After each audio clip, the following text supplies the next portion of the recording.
Hi friends, I have a book for you today. It's called The First Dog by one of our favorites, Jan Brett.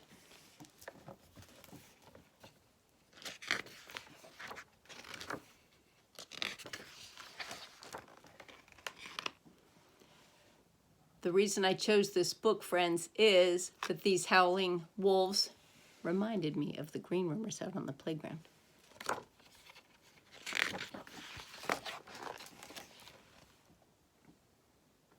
Long, long ago, in the great days of the Pleistocene, Kip the cave boy bounded down the trail on his way home.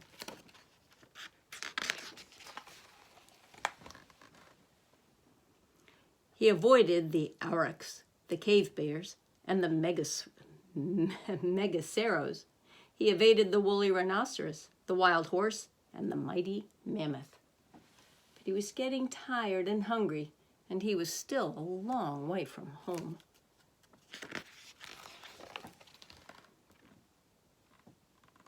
He marched on until he saw a great rock. It was a good place to stop and rest. Kip reached in his bag for a woolly rhino rib, still sweet and smoky from his fire. Suddenly, up popped a paleo wolf, looking for leftovers.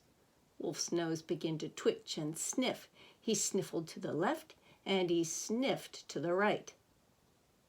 "What are you doing?" teased Kip. "What can you smell in this emptiness?"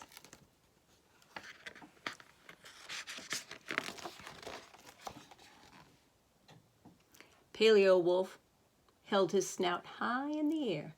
With his keen nose, he could smell a rain cloud across the valley, the track of a tiny toad, the pelt of a prying pachyderm. But most of all, he could smell roasted woolly rhino bones, and he gave a hungry whine. "Pooh," said Kip, "I can't smell anything but my dinner, and it is all for me." And he turned his back on the wolf. But Paleo Wolf had already hurried away, and when Kip saw the reason why, he was just able to get away in time.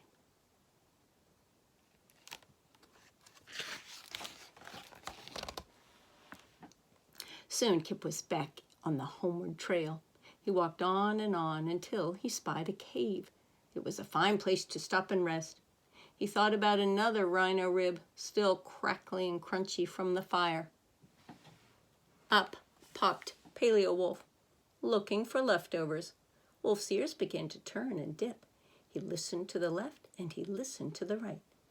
"What are you doing?" mocked Kip, taking a big bite. "What can you hear in this silence?"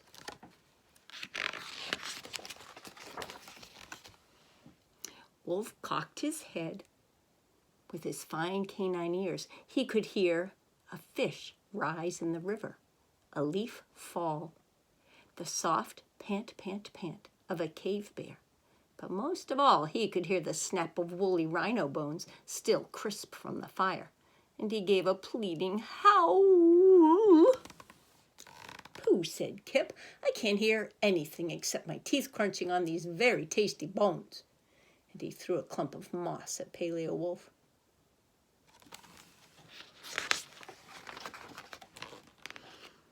But Paleo Wolf had already hurried away, and when Kip saw the reason why, he was just able to get away in time.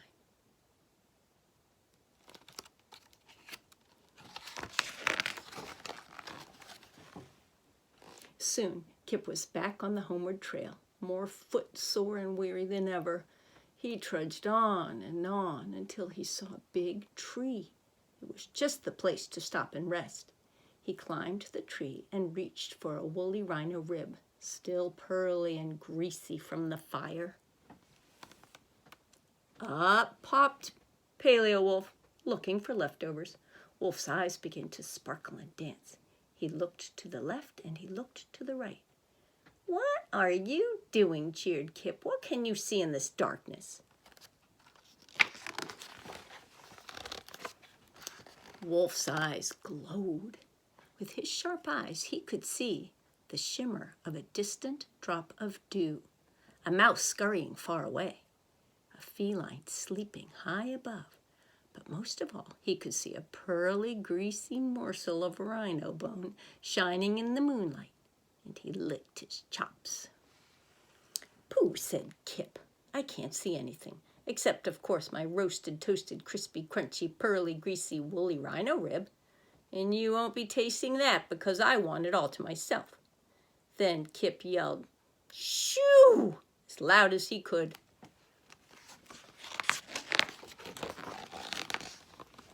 The yell resounded up and down the tree. It woke every living thing around. Instantly, Paleo Wolf's nose wrinkled and his ears went back. His eyes narrowed and his tail stood out. He looked so terrible that Kip threw the whole bag of rhino ribs down from the tree. "Help yourself, Wolfie." But Paleo Wolf did not care about dinner now. His mane bristled and ridged down his back. A long growl shook from his throat. It was his last warning. Kip opened his eyes very wide. He looked all around, but he could not smell or hear or see anything. He whispered, "What do you know, Wise Wolf?" But Paleo Wolf was gone. "There is great danger here," thought Kip. "I must disappear too." And he shrank into the leafy branches and made himself very small.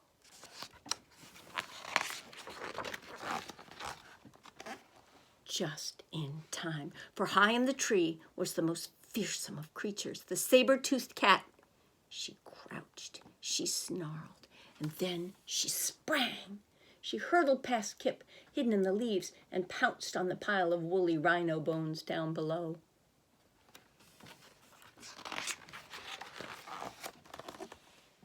All that night, as he sat in the tree, Kip thought and thought. He shivered over Paleo Wolf's last warning. It had not been 1 second too soon. The next morning, Kip climbed down. There was Paleo Wolf, looking for leftovers. Together they looked at the spot where the bones had been, and they were very gloomy. Finally, Kip made a speech. He said, "Wolfie, if you will use your keen nose and your fine ears and your sharp eyes to keep me from being eaten up, I promise to share with you all the woolly rhino ribs and even mammoth meat that I cook over my fire." Paleo Wolf barked, meaning yes, and then he wagged his tail, the very first wolf to do so. When Kip saw that, he cried, "And I will call you Dog," which means one who wags his tail.